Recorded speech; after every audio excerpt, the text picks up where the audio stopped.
देखिए flights resume होना शुरू हो गई हैं।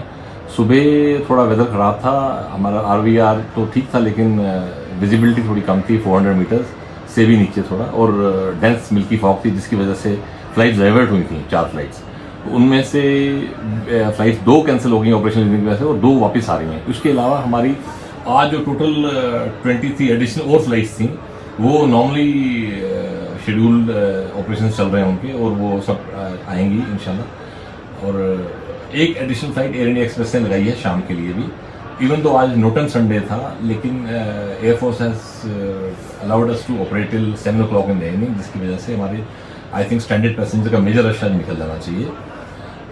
जो कैंसिलेशन हुए थे because of snowfall and bad weather, परसों दैट मीन्स 27th को 7 फ्लाइट्स कैंसिल हुई थी because of bad weather, and yesterday all the flights got cancelled, around 37 flights got cancelled yesterday.